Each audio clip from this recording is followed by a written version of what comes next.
Hello, everyone. Welcome and good morning. My name is Rina Alexin, and I am the CEO of 280 Group. Thank you so much for joining us this morning. We know that things are certainly moving fast right now.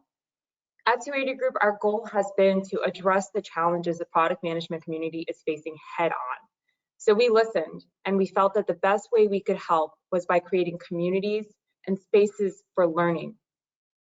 I hope some of you were able to join us at our last week's event, where we did an Ask Me Anything live Facebook event. A video of that is available on our Facebook page, and I'll be posting the link right here, so you can feel free to watch that. Today, we'll be covering some tips for managing as a product manager throughout this crisis. And I am very, very pleased to be welcomed to be joined today by Roger Snyder, our Vice President of Marketing at 280 Group. Roger has over 25 years of experience in product management, leading teams at OpenWave, Immersion, and Microsoft. As a consultant and trainer for 280 Group, Roger has worked with companies in all sorts of industries, including consumer products, technology, health insurance, and professional services. Thank you, Roger. Thank you. Good morning. I would also like to welcome our guest today, Sam Stone. Sam is a product lead at Opendoor. Opendoor is a late-stage startup focusing on making it easier to move by allowing homeowners to sell their homes instantly. Sam oversees the company's machine learning and data products group, which leverages algorithms to buy and sell residential real estate. Prior to joining Opendoor, Sam was a co-founder of an HR software startup, and he has a background in consulting and investing. Thanks for joining us, Sam. Thanks for having me, Rina. I'd also like to give a shout out to our own Nicole Solis from our marketing team, who is helping us today. She has been putting in a lot of work in promoting and creating this webinar for all of us, and will helping me moderate the questions. Thank you so much, Nicole. Thanks, Rina. So for now, I'll like to go over a few housekeeping items for this webinar. After this webinar, please stay engaged with the product management community. Get connected with your peers. You can join our LinkedIn group, but there's certainly many resources out there for you. Stay together. This is an important time to do that. I'll be pasting a URL right now into the chat box so you can join our LinkedIn group. And stay positive, right? Right now, it's crazy out there, and what we can do as a community is to just make sure that we're not just focusing on the negative media. We are staying positive and staying together. At 280 Group, we really do love interacting with our fans. During this webinar, we encourage you to ask questions and give feedback. You can use the chat box at the right of your screen to type in questions or comments at any time. We, of course, leave plenty of time for Q&A at the end of the webinar. And in fact, for this webinar, we'll be leaving most of the time, I think 30 minutes of time for Q&A. I'd like to address our most popular question up front, which is, can I watch the webinar later? And the answer is yes. All attendees will receive a link to view this webinar recording after it has ended. On the agenda for today's webcast, first I'll take a minute to introduce 280 Group, and then we'll go over what you can expect from our product management leadership webinar series, after which I'll be turning things over to Roger and Sam. So at 280 Group, our mission is to empower product managers to do great product management and become product leaders. We do that with our methodology and framework, the optimal product process, which was designed by senior product leaders with a combined 150 years of experience. It's a powerful framework, and it works for products in any industry at any stage of the life cycle and with any development methodology.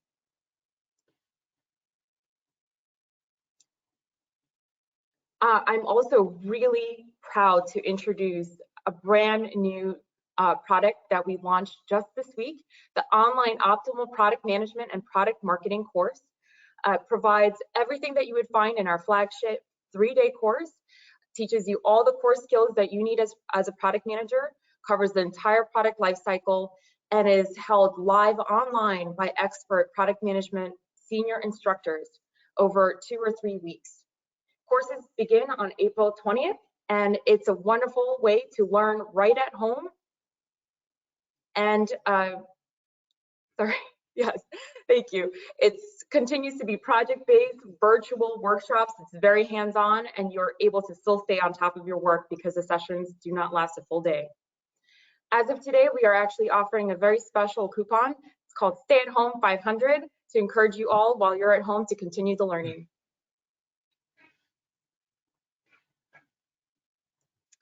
Now I'll be covering a little bit more about what you can get from our product management leadership series. As you know, we've been covering various topics throughout the past few months. Our overall goal is to help you grow as a product management professional and leader in your company. And it also serves as a way for us to give you advice on how to improve your teams and take professional development opportunities together. Our ultimate goal at 280 Group is to help you build better products, because we believe that when product managers do their job well, all of us actually are better as customers. Mm-hmm. So today's audience, we actually really wanted to share this knowledge with product managers of all across the whole career. So we see about 62% are with product manager and product marketing titles, and about a quarter are VP and director level. Thank you so much, everyone, for joining us today. And I think we'll just about kick it off right now with Roger for setting yourself up for success at home. Thank you so much. All right, thank you, Rina. So today we're going to go over a number of different areas of advice, right? How can you set yourself up for success at home, particularly if you're not used to working from home? We're also going to talk about how to be a product manager in this time of crisis.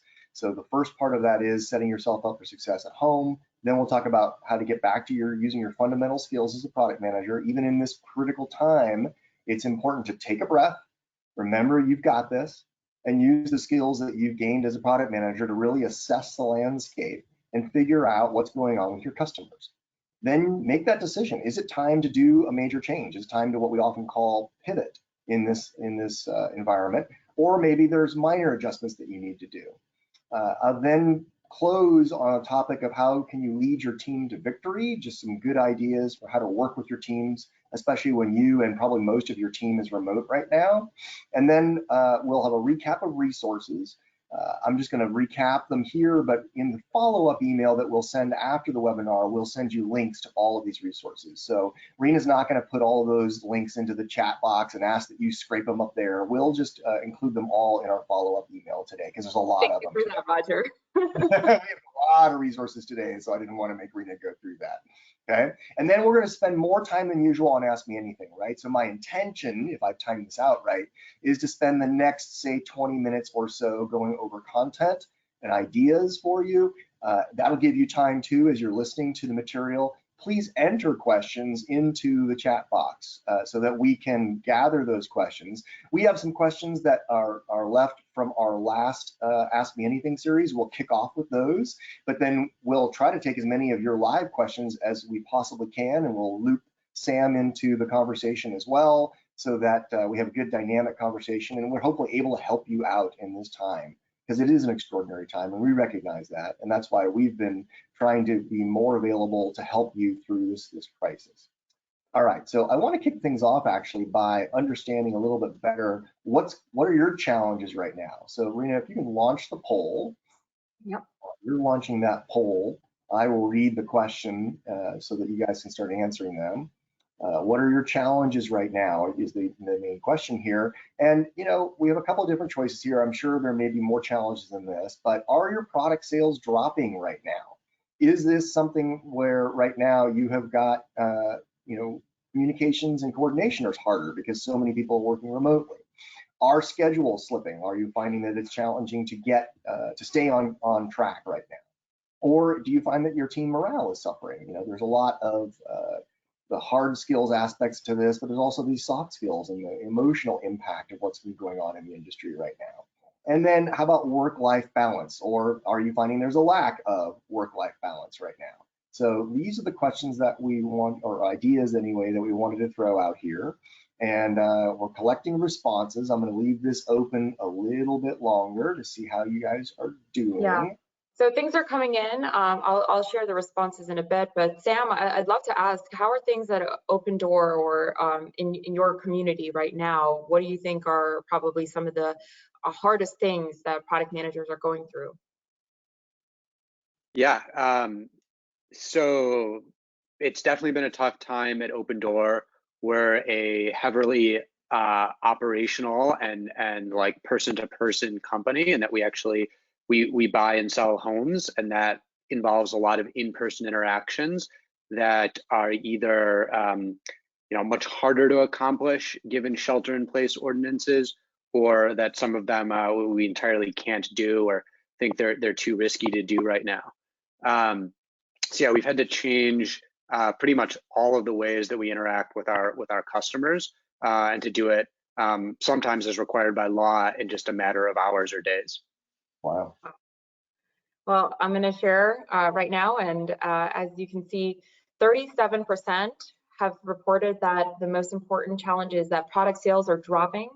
28% say that communication and coordination is harder. Only 13% are saying that schedules are slipping. Good. Luckily, 10% team morale, and 13% say work-life balance just isn't balanced. So good percentage in the higher range, yeah. That's great. Okay, I'm glad to hear that. Okay, so we'll then, as I'm going through these tips, try to focus a little bit on the sales are dropping aspect. I kind of suspected that might be the biggest one, and so that's where the bulk of my content is about today.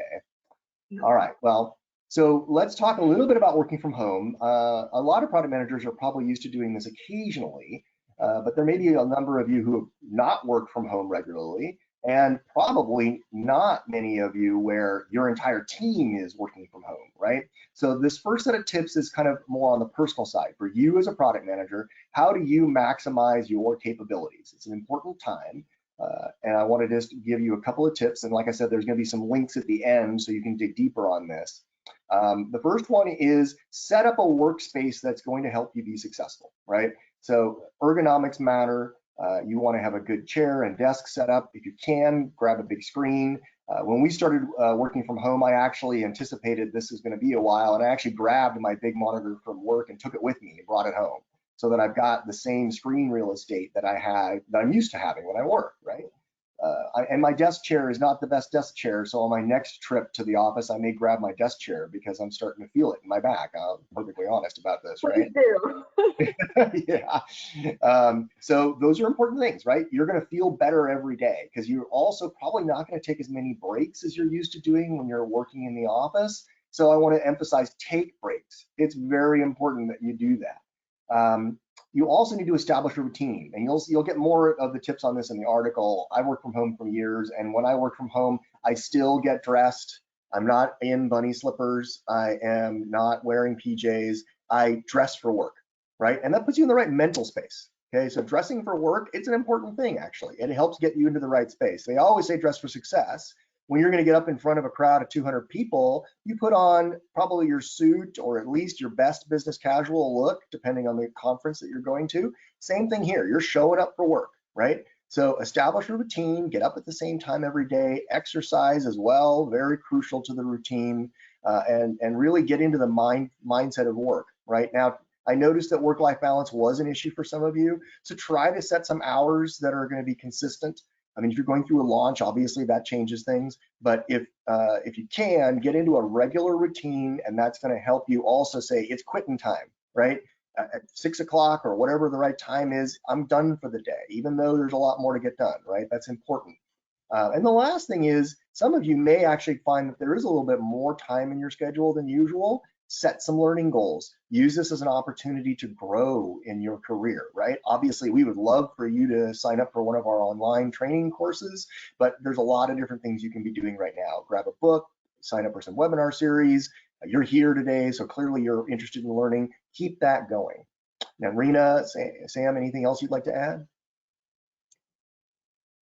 I think this is just general good advice, no matter if you're a product manager or anybody else. I think we're seeing a lot of this. I think it actually is probably more important for product managers who have to communicate all the time. It can blend more and more into your life. So just take these tips seriously and really take them to heart. Yeah, I think these tips are great. One thing that I've found personally helpful is that now that I don't have the physical separation of work and non-work time, I used to, that used to be commuting for me. Leaving my apartment, going for a walk around the block, it just kind of signals to my subconscious that I'm done with work and now I'm going to spend time with my family. That's a good idea. I might even pick that one up. All right, so to Rena's point, communication is crucial right now, right? Yes, if you're using GoToMeeting or Zoom or whatever it may be, right? So video conferencing crucial, certainly, but do a couple things that maybe you haven't done in the past. You're used to a daily stand-up if you're working with your development team, right? But huddles are a way of doing this with other groups of people.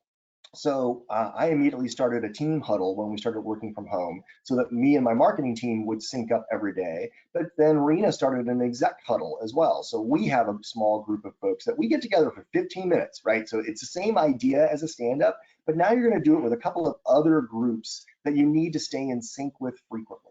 So daily huddles, or maybe 3 times a week, depending on the group that you're working with. So suppose, it also depends on where you are in your product lifecycle. Suppose that you're anticipating a launch in 8 weeks, you probably want to start having bi-weekly huddles with the larger launch team, not just your product core team, right? So think about this and use these huddles, use the same formula, if you will, as you would use in a stand-ups to make it nice and robust but quick, and make sure that you're able to touch on the key points and let everybody talk about what blockers are in all the various groups that you're working in. Very, very important. Another aspect of this is you've got to write it all down.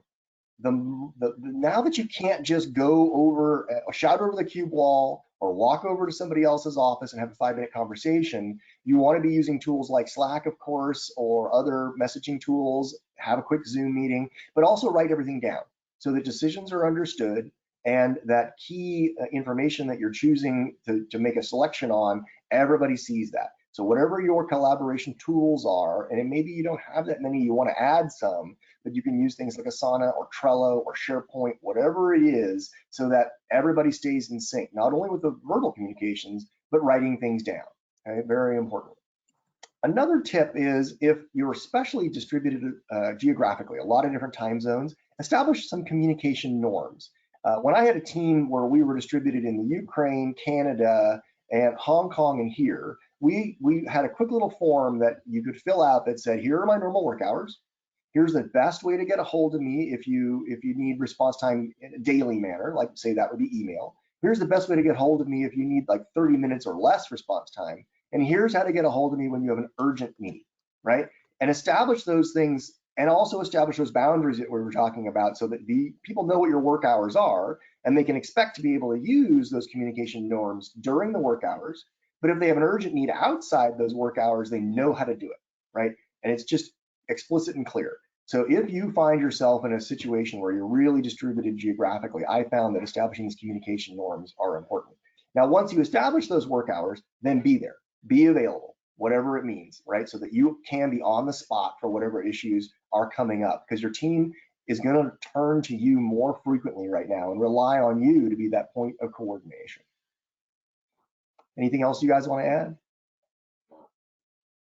So throughout this, I'd like to kind of chime in a little bit with some of the questions even now that are relating to these topics. Okay, sure. And because we're getting a couple of really good ones. And one of them, for example, talked a little bit, and I kind of want to maybe punt this at Roger because you're experiencing this, but Jen mentioned that, you know, in addition to communication and everything else that we posted as being a challenge, but schools and daycares are closed. So how can you continue the professional life while also, you know, having kids at home expecting to be homeschooled? Right. Yeah, that's a great point. So what I would do is calendar time to touch base with the rest of the household, and make it something of a game, especially if you have younger kids, right? Like right now, I have a webinar right now, right? And I actually forgot to do this. I should have put a little sign on my door that said webinar going on right now, please be quiet. And my daughter, who is also working from home, she's a high school junior, she came in here and grabbed a printout. I don't know if you noticed or not, but she came in and grabbed a printout. I should have put a little sign up, right, that said, hey, this is a time where I can't be bothered, but only use that sparingly. The rest of the time, try to be a little more available for interruptions, but also help your kids out. I mean, you know, if they're 5 years or older, they can typically understand that mommy and daddy are working, but they're going to take more breaks. So take 15-minute breaks and touch base with them every hour if you can, so that you are continuing to balance those plates a little bit more. Now, your school district should also be publishing a set of resources that are things that you can use to help keep your kids engaged in the educational process, as well as, and it's not just the schoolwork, but also some really interesting, good interactive resources. And if you don't have those, send me an email. I happen to be on a school board, and we have all these resources, so I can share these resources with you directly. Thank you, Roger. Good question. Anything else, or should we keep moving? Let's keep moving. There's a lot of really great questions, so I'm excited for the AMA event. Yeah. Okay, excellent. All right, we're going to do a little bit of both here. All right, so now I want to emphasize, let's get back to fundamentals, right?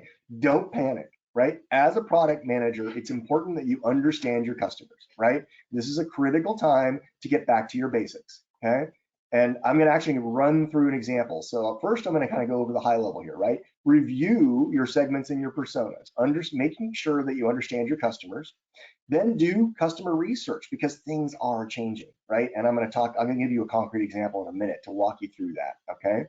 But be able to do it quickly, right? So there are some customer interview techniques, for example, or ethnographic studies, those kind of things, usability studies, those take more time, right? And we're in a time where there's a significant amount of dynamic change. So I would propose that you go towards some of the tools that can allow for rapid returns, like surveys. I've got an example up here of an online survey, right? Be able to track user behavior. You can do shopping studies, look at sales reports, talk to customer service, look at their reports. If you've got digital touch points, then you should be tracking all of that digital activity and being able to quickly analyze what products are seeing a pickup, what products seem to not be picking up, what can I do to change those things, right? Those are the kinds of things that you want to do. Then you also need to, as a result of this research, understand, well, what are these new needs that are emerging? And size the opportunity of those new needs as well. Don't just immediately run after what looks like a cool new opportunity if, in fact, wow, there's not going to be that many people who are actually going to have that opportunity, okay? So I want to use a real life example to try to help illustrate some of these points. So what I want to talk about is I wanted to use a digital example here. So a grocery app, right? A grocery shopping app, all right? If you have had a grocery shopping app in the past, what's happened in the last 3 weeks that may be points for you to consider to change what's going on in your product? Okay, so let's go through this, all right? Segments, okay? Are there any new segments, or are there any changes in the segments that are going on right now? So in the shopping app, in the grocery shopping app, probably not any new grocery shoppers per se, but the number of them probably has changed, right? With so many people working from home, there's a little bit different split probably of some of the household responsibilities than there were in the past. In my case, I'm working from home every day. I have a college student who has returned and is now living with us. So we're divvying up these tasks a little bit differently than before. So maybe the number, the segment characteristics haven't changed, but the size, the number of people doing this have changed. Then what's going on with the personas, right? I just kind of talked about the fact that maybe there are now people who are doing some of the shopping that weren't doing the shopping traditionally before, right? So there's a wider set of personas to consider, okay? If the husband normally does the shopping, or the wife normally does the shopping, but now you've got your college age kid helping out with the shopping, they don't know the typical brands you buy. They don't know the quantities that you typically buy. So as the provider of this app, those are some issues that you want to think about. And I'm going to try to stay in the problem space right now, right? But I will dive into what some of the solutions would be in a few minutes, okay?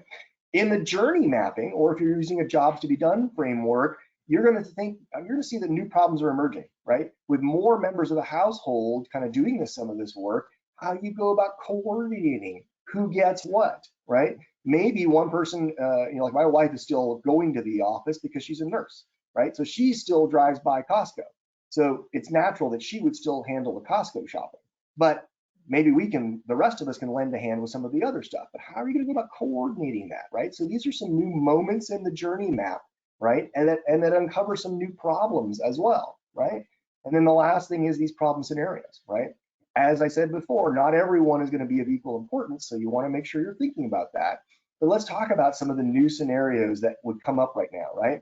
First, there is this new need to coordinate your shopping list across different members of a household, okay? Now, maybe you already had that feature, but because now there's a wider set of people shopping than before, then maybe this is a marketing opportunity. You want to market the fact that, hey, our product allows for coordination across multiple shoppers. so that they each know what their responsibilities are going to be. And as soon as one person checks it off, everybody else sees that that particular item has been checked off, right? Another new opportunity or problem that your customers have is shortages, right? So if there are shortages of particular products, where else can I find what I might need? That's another example of a new problem scenario. And you can now also do a little bit of work, go out and do some surveys, test your ideas here. I'll pause for a moment. It seems like Rina wants to say something. Yeah. Well, we're getting a number of questions around this, right? And I'd like to kind of, the topic of this one is that go back to fundamentals, but are there any changes in the approach due to the changing context? So are there new ways to approach your customers now than there were before? Sure. So a couple of different approaches potentially. It depends on how much digital marketing you've done in the past, right? If you're used to doing email marketing, great. If you're used to doing social marketing, great. If you're not, then those are opportunities for potentially, it's one of those things maybe where it's been on your backlog for a long time of, well, I really should get better at doing some social media marketing. Now is the time, right? These are going to be opportunities to reach your customers a lot more quickly. You can set up a survey and then send that survey out through social messaging and get a lot more responses than if you just relied on a single channel to go get that information. So Sam, are there any changes at Opendoor or in your experience right now in terms of how are you getting to your customers? Yeah, I think there's changes both in how we're communicating with our customers as well as how we're trying to understand our customers. On the second point, we are trying to ask broader questions when it comes to user research and acknowledge that there are now things that are on our customers' mind that we might not even know to ask specifically about. And so by casting a really broad net and then just trying to listen to everything that's on their minds, we're hearing about lots of new and very acute and immediate problems, some of which we can actually help with, but which didn't occur to us to even ask about. In terms of channels, what Roger's talking about in terms of like moving to be much more heavily digital, I think that's one kind of clear priority across all of our organization. Yeah, definitely.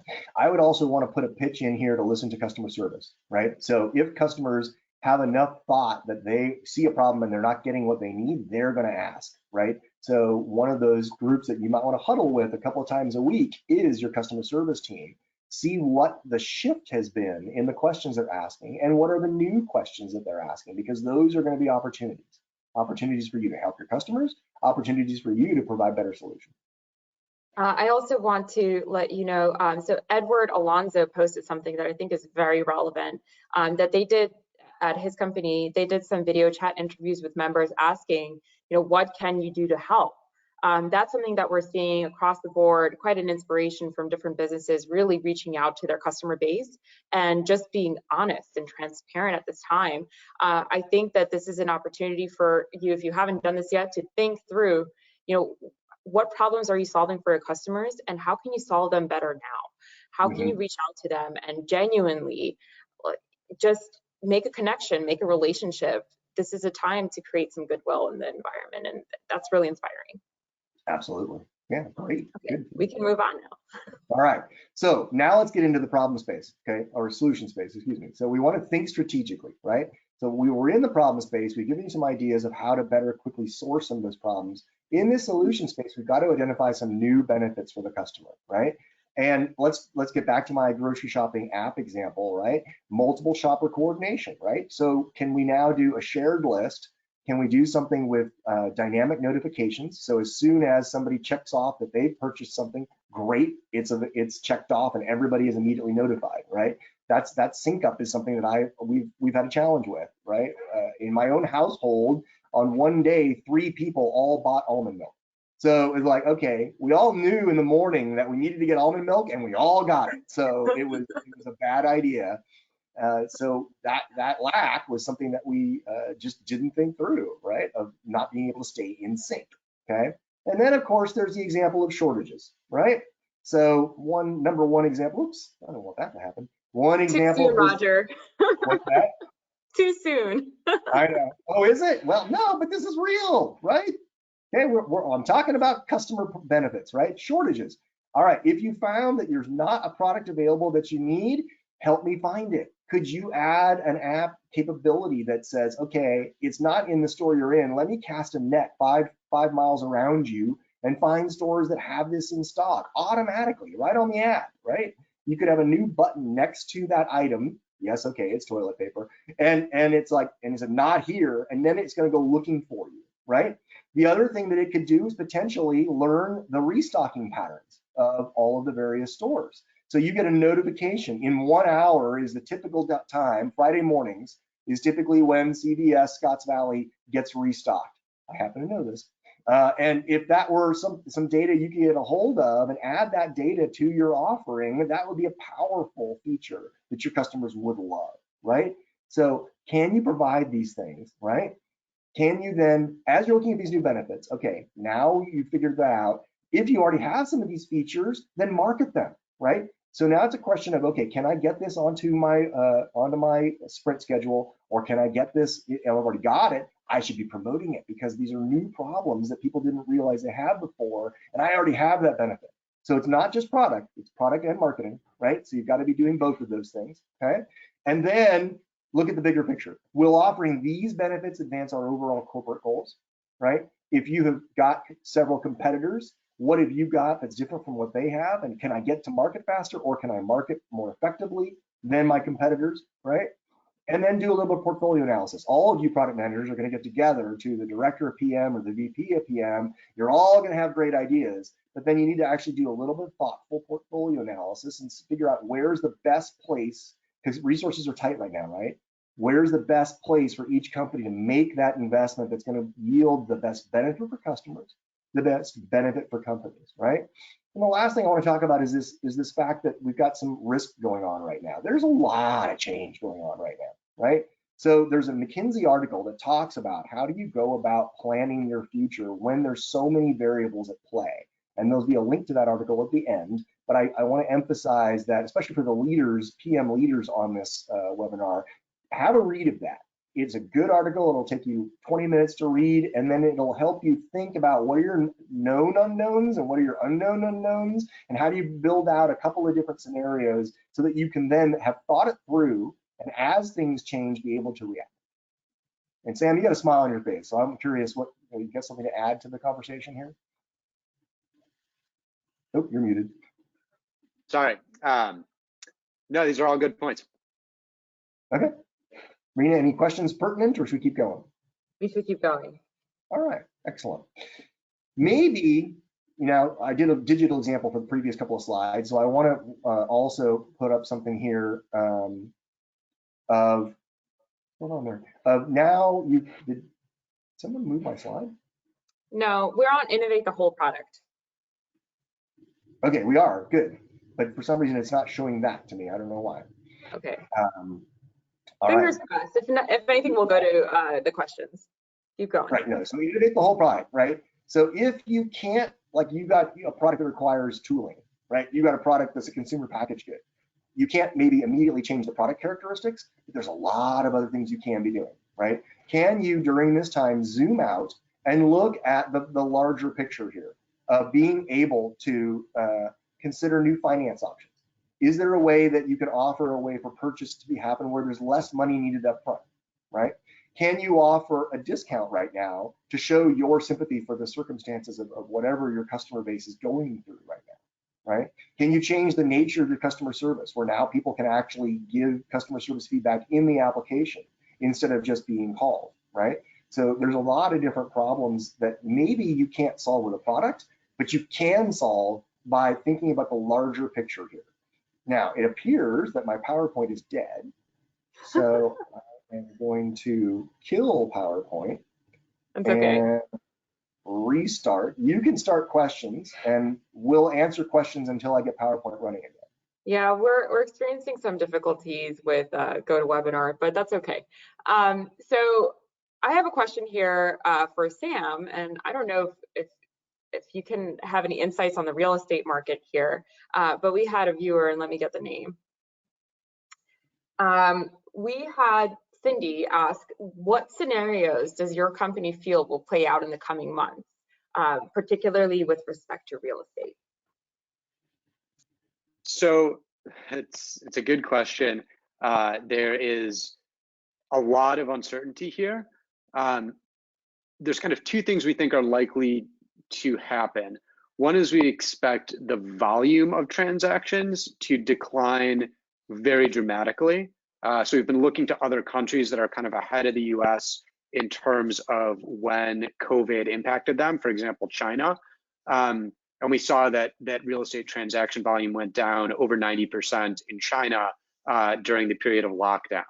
At the same time, though, prices didn't move that much. So there was some depression in like the prices that homes were actually selling for, but far less. You didn't see home prices dropping 90%. You saw them dropping maybe 5 or even 10%, and then starting to rebound.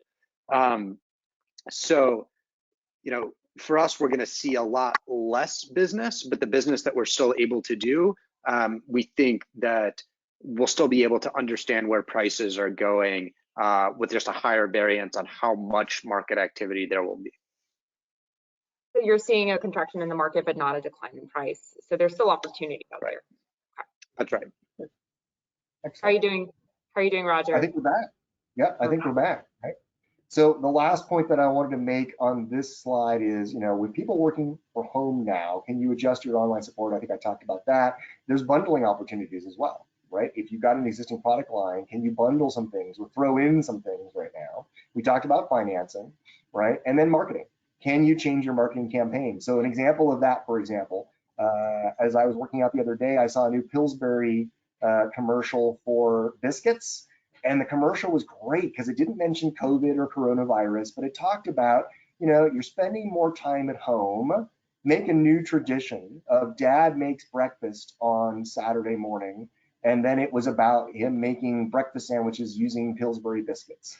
So just talked about the shift in usage right now. It's an existing product, no change to the product, just throwing out there an opportunity for a new use case for that product. I'm using PM tech talk here, right? But it was a brilliant ad campaign, right? So I was like, okay, that's what I'm talking about when I'm talking about whole product.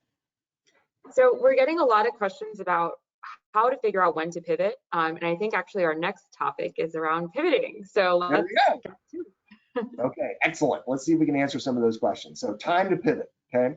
Now I started with the optimal product process. Whatever your product management process is today, follow it, all right? I just want to make that emphasis where whatever product process you're doing is, don't abandon it in a time like this. Just use it more effectively and be a little bit more aggressive about how you go about it. But it should be, if the process is working well, it should be asking you the right questions at the right time. And you can then safely figure out what are the right questions I can safely ignore right now. Or what are the questions that because I'm getting customer data in a different way, more rapidly, I can skip a few things. But do it consciously. Think through what you're doing so that you avoid making mistakes, right? You want to go faster, no question, but you want to be able to do that in an effective manner. So don't abandon your process, rely upon it, okay? So when we are here in the conceive phase, when you're thinking about changes to your product line, right? I would propose you do what we call a quick pestle analysis. And I've included a great link that you'll get in the email later on how to conduct pestle analysis. And this is not something that takes days. This is something that you can do with a little bit of data research in a day or two at most, maybe just an afternoon if you've already got all the resources available. But it makes you zoom out and look at what's going on. So for example, if you're looking at legal, L there is legal environment. In California, the Alcohol and Bureau Control has relaxed their rules. Restaurants can now make a cocktail to send home. So if you're getting food that you want to go pick up curbside or carry out, you can now order a margarita or a beer. You couldn't do that before, right? So you want to zoom out and look at the legal environment because a lot of things have changed in the last 3 weeks. How do you better serve your customers and take advantage of that, right? So do a pestle analysis, define those new benefits, use the tools that we were talking about earlier of following along the customer journey and plotting that course. And then I do want you to think long and short term, right? Are there some things that you want to do short term, but can you make those things also have a benefit for you and your customer long term as well? Or if it's not going to be that way, like for example, I doubt curbside cocktails are going to last forever. So you want to make less of an investment to enable yourself to do that capability, knowing that it's going to end at some point? Or do you see that this new thing that you're offering is something, oh, wow, we should have been offering that the whole time. Let's build this up in a robust fashion. Yeah, we can get to market quick, MVP, but then let's build up follow-up waves of making that product better and better so that when we come out of this crisis, we've got a whole new capability that we didn't have before as a result of this time, right? So hopefully those are a couple of good considerations as you're thinking through, is this the time to pivot, right? So that's the, is this the time to pivot or not? Then don't forget, you still want to develop your scenarios, build a plan, and build a business case. Now your plan can be, I want 3 sprints and I want them done fast, but at least take that half hour or an hour and coordinate with the rest of your core team to make that written down, like I was talking about, and then build a business case to prove, again, to your VP of PM or your director of PM that, yeah, my choice is the one that we probably should pick versus the other half a dozen that we have on the table, right? So still use your planning tools, still use your templates for a business case. Yes, you will go through them faster. Yes, there's going to be some edges and corners that you can cut, but do them thoughtfully, and then have a plan, and then you're going to be way more effective in promoting this plan to your team, both your executive leadership and your immediate manager, as well as your product team, and then get out there and go do it, right? So I hope that helps answer some of those pivot questions. Looking over, I think we should get a little bit more detailed, and I see we're actually running out of time. So as in, I want to leave more time for questions from the audience. Yep. So why don't we actually go to the poll to get a sense of how many people are pivoting, and then let's talk a little bit more specifically about the considerations, right? So right now I just launched the poll, so please kind of fill us in on whether or not it is the right time, or is it time to pivot your product, and whether or not you currently are doing it and you feel like you must or should, or you're not at all. And the reason why, it's because there is a lot of change, there is a lot of uncertainty right now, and not everybody knows how to think through it. So, and I think what Roger said is really important, is that you start with a framework, right? Start with a framework, because there are questions you can ask. And you may not have the right answers, but you at least know to put a stake in the ground as to where you think the market is going. And then you can make a guess and a hypothesis and go out and test it. So it's, again, back to the fundamentals. Yeah. And Sam, do you have anything to add about pivoting at this time? Yeah, I think it's helpful to think about the company's finances at a high level. And so out here in startup land, one thing we think about a lot is the unit economics. And if your unit economics are positive, obviously you want to be selling more and doing as much volume as you can. But for a lot of startups, where we're trying to grow really quickly, our unit economics are actually negative. And so we're burning a little bit of cash every time we do business with a customer. And actually that kind of simplifies things in this world where you say, hey, we want to elongate our runway, and we actually probably should be doing less business right now. And it's okay if our business is shrinking, because that will preserve our runway. Yeah, it's a balancing act. It's a great point. So just to let you know about the poll results, it's actually quite an even split. About 40% are doing it and 40% are saying not really.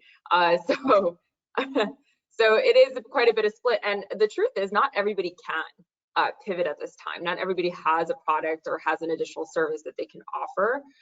So it's not always an option to pivot. I kind of want to, I want to get the question from the person who asked it. Give me 1 second here. It's around, what are the major questions should we be asking the product team to know how to pivot, right? And I think Roger kind of, again, start with the framework, but one of the things to kind of think about, and what we're thinking about at 280 Group, is there are clear trends that are going to stick after all of this is over, right? Identify those. What is actually going to stick? Are people going to go back to fully, like 100% in the office? No, I think people are going to be more okay, more flexible working remotely. What does that trend mean for your business? If you could get ahead of that trend and identify something in your product or service area that addresses that trend, I think that will set you up for success when all of this is over. Right. I think I want to reemphasize the other point I made earlier, which is for those of you who can't pivot your product rapidly, what can you do in terms of customer service, pricing, finance, right? Delivery mechanisms right now especially, right? Can you find a new channel partner to help deliver your product in a new and innovative way, right? Those are hopefully things that maybe you can't pivot the product, but you can pivot something in the whole product circles that will allow you to react and respond to this time. And don't forget marketing, right? The Pillsbury biscuit commercial is a prime example of you can apply marketing in ways that will help you sell your product to people, new personas, right? Or new segments that maybe you hadn't considered before. Yeah, and I'll just chime in with one other thought here, which is I think there's different time frames for pivoting. And so at Opendoor, we're thinking very much about a short time frame, which is, while we're in lockdown, it's very difficult or even illegal, basically, in many jurisdictions for people to move. And that's always been our core business. So we have to figure out over the span of 1 or 2 months, what are we going to do to keep serving our customers and keep the lights on? And that's causing us to make some really major product shifts where you say, we actually have a bunch of components that can help people kind of unlock the value of their homes, get liquidity, get cash, and trade their home with us, but they can't actually move. And those things have always gone together. We can go back to some of these kind of components that we offer and rearrange them and move really quickly and say, maybe we'll buy your home, but we won't require you to move. You can start paying rent, for example. We can do that operationally really quickly with a minimum of technical difference. Whereas to address some of the longer term trends that we think are likely, that's going to require a lot of engineering and design work, where I think like to deliver a good experience to a customer, for that is probably going to take 3 months or 6 months or 12 months. And it's not necessarily going to help us keep the lights on over the next 1 or 2 or 3 months. Right, absolutely. So I know we want to leave time for questions, so I'm just going to make 2 quick points here. One is, because I talked a lot about some of these things as well, but maybe set up a product roundtable, right? Where you are getting sales and marketing in particular engaged with you, because they're hearing things in new ways as well, so that you are taking advantage of what you learn from them. And then the last thing is be that steady hand, right? If you are panicked, then everybody else is going to be panicked, right? On your core team. You need to bring calm to your team, develop a plan, and then stick to it. So that you're moving fast, but you're not moving too fast, right? So those are kind of key points I wanted to make there.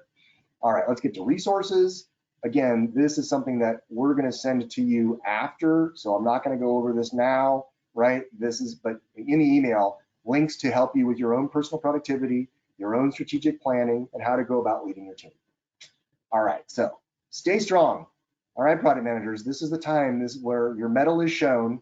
Rise to the challenge, right? Use your skills, pivot or adjust. And if it's not your product, then maybe it's in the marketing or in some of the things Sam was talking about, reordering things or coming up with new ways to engage with your customers. Be that steady hand to lead your product team, right? But go, right?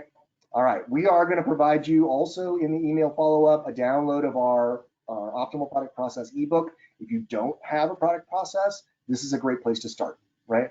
And the download link, I think that is one of the links that Rina will put in, but we'll also put it in the email later on.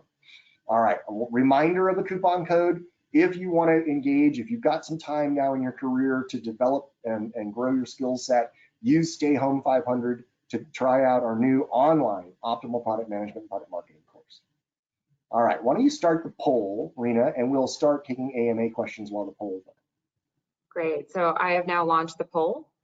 So there are a number of really good questions. I hope we can get through all of them. Julieta actually just asked from Brazil, is product-led growth strategy becoming more relevant in this unstable environment than sales-led growth? What kind of strategy is more effective at the moment? This is an interesting time where I was just saying, you've got to have a little bit of mix of listening to sales more than you usually would, right?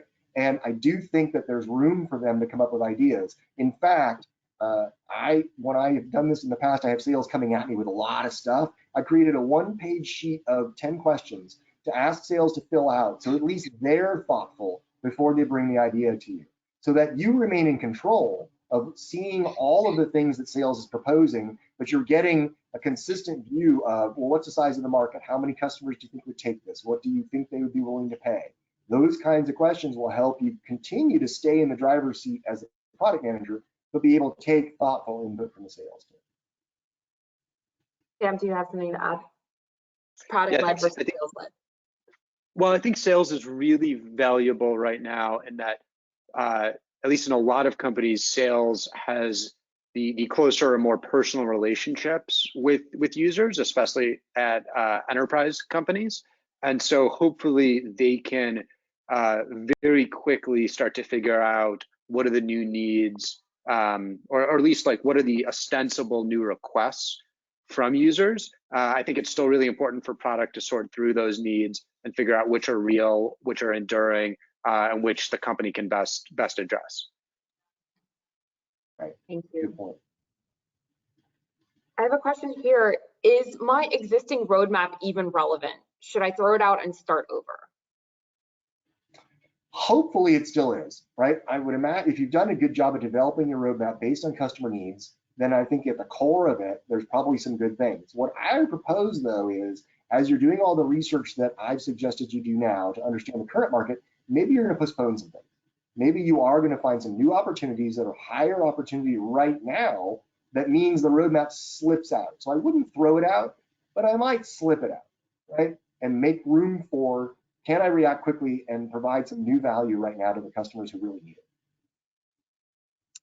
Okay, we have a question here from, thank you, Roger. We have a question here from Danny Stern. What do we do about existing products that have finished scoping but have not been developed yet, or they're about to be developed? Where are those compared to the new post-corona features? So how do you, I think this is a question almost about prioritizing the change that's happening right now versus the existing products. Mm-hmm. Yeah, so I would revisit the prioritization criteria and evaluate the new opportunities that are in front of your face and try to do apples to apples comparisons. Look at what's in your pipeline. You hopefully did work to justify the original investment in those products. Look at those benefits, the market size, the revenue opportunity, the profit margin, right? Those are going to be your biggest numbers to be looking at carefully, right? Or if it's more about entering a new market, is entering that new market important relative to some of these other new opportunities? But try to evaluate the new opportunities against the same criteria you used to put those existing products or those products that are under development in the pipeline, and then just, it should be pretty easy. Align those up and say, okay, which one should I do? Should I postpone this one? Sorry, my hands are not postpone this one, or should I go after this new idea? But I will be doing it because I'm looking at the same set of criteria. Sam, do you have any advice around prioritization of products and features at this time? Yeah, one, I agree with everything Roger said, and one thing to add to that is be on the lookout for a certain amount of fear from teams, fear in trying to tackle entirely new problems that may be really important to the company in this new coronavirus world, but that they've never tackled before, and so they're not confident that they can be successful at. And so I'm seeing a lot of teams that want to keep tackling the problems that we're used to because they know that they can be successful at those, they have a track record, and so they're saying, yeah, this problem may be a little bit less important, but I'm pretty sure I can make progress on it. But actually that problem may be totally irrelevant for the next 3 months. And so the fact that you can make progress on it actually isn't relevant for the company if we can't hold on through this entire period. Right. That's a great. How do you make that like what's in it for them? What is the way to influence people to think differently in this time? Given that. I think that the biggest thing is making sure individual contributors, PMs, like everybody at every level of the organization has context on the high level problems that the business is facing. And that's not a one-time event. That's not getting everyone together for an all hands meeting and saying, this is what coronavirus means for our business. We did that probably on like March 15th at Opendoor. And by March 16th, the executive team was like, wow, all these things that we said on March 15th are no longer relevant. And so it really is a process, and like doing that every couple of days and flowing down. As of today, this is what we think all of this means. And what do you think, at, you know, given your expertise on this particular part of our business, where are we getting that wrong? And so I would say that pre-coronavirus, I probably spent 20% of my time focusing on that communication between our ICs and our executive team. And today I'm probably spending 70% of my time basically just being a conduit and trying to get ideas and context flowing back and forth. I would add to that, I think Sam's absolutely right in terms of that communication flow and setting that right context. And the context is going to shift a lot to the fear part that Sam brought up of like, I know how to do this, I don't know how to do this, right? To get the motivation going on how do I get them to want to go after this new thing is, again, bring the data. Show them that by going after this, we are going to be either that much better in the short term, or here's a key need that we're solving for this customer that they're going to love, right? You know, engineers are problem solvers, developers are problem solvers. They want to solve problems. So if you make it attractive, that if we solve this problem, we're really going to satisfy a customer need, or we're really going to help the company weather this storm with better revenue short term, those kind of things can be powerful motivators to get people off of fear and into the excitement of moving forward. So we have a time for a couple more questions, and I didn't want to end on this last one, so we'll have at least two more. But I did want us to address it up front. It was pointed out by one of our viewers, John Pierce, that one of the things missing in our first survey was massive layoffs. Companies right now are dealing with total restructuring, and there's a lot of emotional and financial consequences as a result. So do you have any advice of how to deal with this time, especially if your company is dealing with massive layoffs?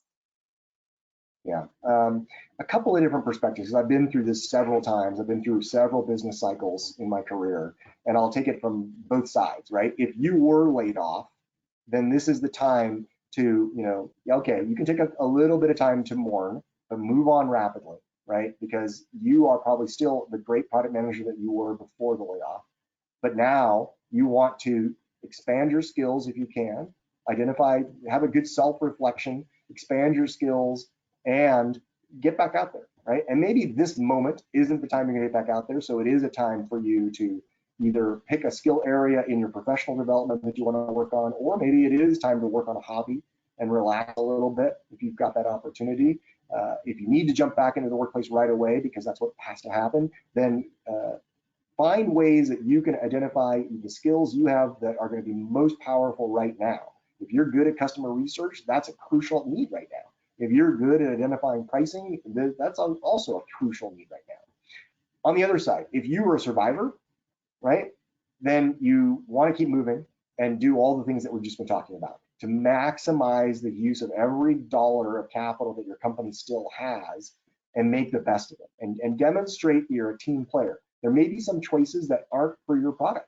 And it may be that you need to come to the table and say, we really should invest in this other product and here's why, and be a team player that identifies that and also lean in and say, hey, we don't need to do as much of my product right now. How do I go help on that other product, right? So that you show your value to the organization. I think now's the time to reach out, really, especially if you know anybody in your family or friends who are experiencing this. Take care of each other. Right now, one of the benefits of being remote is that everyone's remote. So I'm reconnecting with people that that live far away from me that I normally wouldn't have the opportunity to talk to or take the opportunity to talk to. Sam, do you have anything to add on this topic? I think being transparent and acknowledging that it's not business as usual, and giving people that context, you know, that they don't tell them that the business is going to be fine if you're not actually sure that the business is going to be fine. And I don't know very many businesses that can say that with high confidence they are going to be fine in this time. Mm-hmm. Right. Always be truthful, no question about that. Okay, it actually does seem like we've run out of time, so I'm going to close the questions. For the questions we did not get a chance to get to, we will be posting a blog post afterwards answering some of those questions. I want to thank Sam and Roger as well. And Sam, thank you so much for joining us this morning. Our next webinar in this series is going to be focused on how women can get the recognition they deserve. And we have a guest speaker, Linda Thompson, an executive coach, who's going to be hosting that webinar with us. I'll post a link to register, but it's going to be on Thursday, April 16th. Again, thank you all so much for joining. This is, like Sam said, it's not business as usual, but I'm just really proud of the community at large. I think this is a time to really connect, and I'm seeing a lot of really positive, inspirational things out there. So stay connected and stay inspired, everyone. Thank you so much. Thanks, everybody. All right. Good seeing Bye. you guys.